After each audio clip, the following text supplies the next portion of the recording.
यह वीडियो उन लोगों के लिए है जिन लोगों का बहुत जल्द एग्जाम है, जो लोग समाज को बहुत जल्दी में सीखना चाहते हैं, जो लोग समाज को दुनिया के सबसे आसान तरीका से सीखना चाहते हैं, जो लोग यह चाहते हैं कि एक ही वीडियो को देखने के बाद समाज का खेल हमेशा के लिए खत्म हो जाए, यानी कि समाज हमेशा हमेशा के लिए याद हो जाए।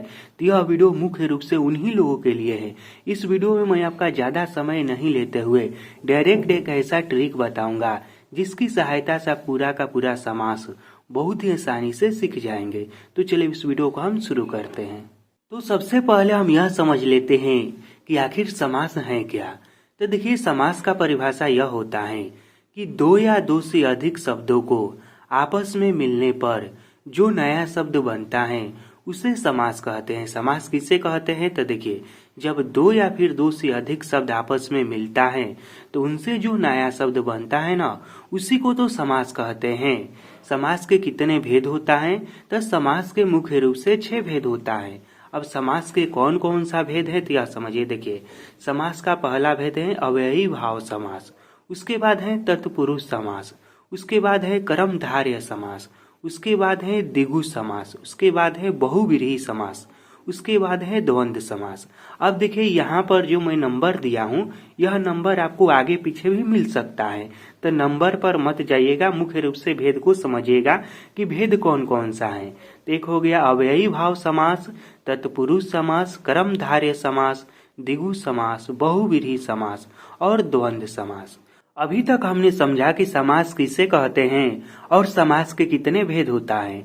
अब हम समास के सभी भेदों के परिभाषा को समझते हैं और ट्रिक के साथ समझेंगे। आपको केवल इस वीडियो को शुरू से लेकर अंत तक और ध्यान से देखना है।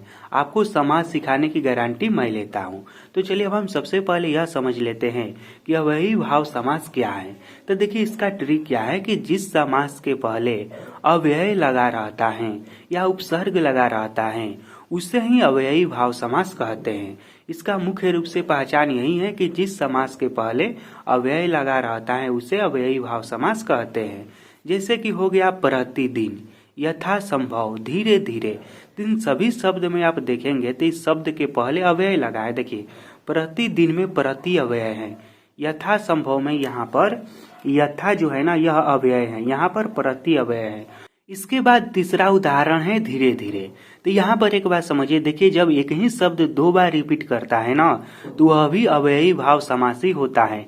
जैसे धीरे धीरे, रातों रात, दिनों दिन, आज आज, इस तरह से जो भी शब्द होगा वह एक ही शब्द 2 बार रिपीट करेगा तो वह भी अव्ययी भाव समास ही कहलाएगा। उसके बाद जिस भी समास के पहले अव्यय शब्द लगा रहेगा उसे भी अव्ययी भाव समास कहेंगे।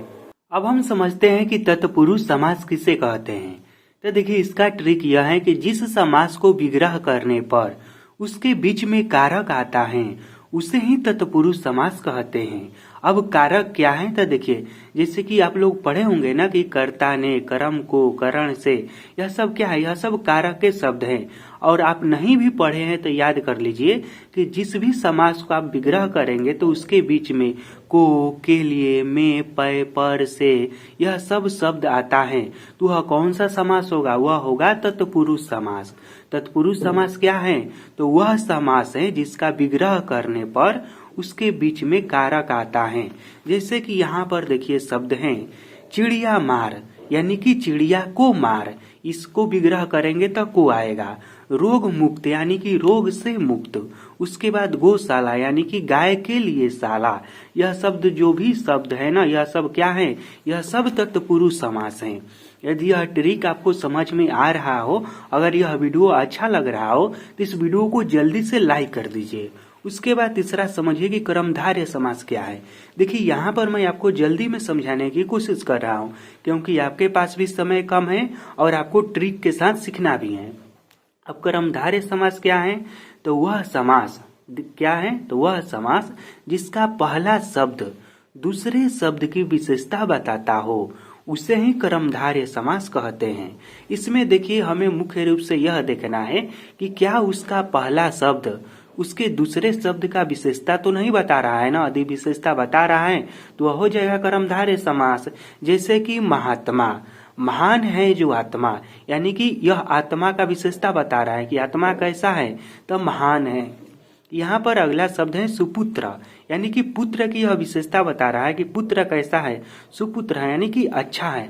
उसके बाद यह बुद्धि की विशेषता बता रहा है, मंद बुद्धि यानी कि उसकी बुद्धि कैसी है, तब मंद है यानी कि कम है। ठीक, इस तरह से जो भी समास रहता है जिसमें उसका पहला शब्द उसके दूसरे शब्द की विशेषता बताता है, तो वह कौन सा समास होता है, तो वह होता है कर्मधारय समास।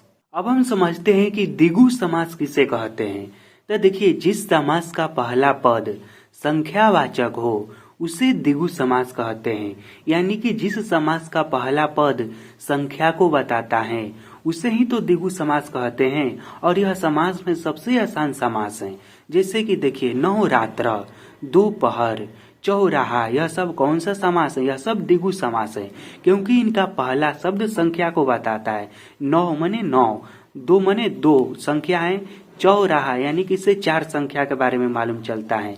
तो जिस समास के पहले पद से संख्या के बारे में मालूम चले उसे ही द्विगु समास कहते हैं।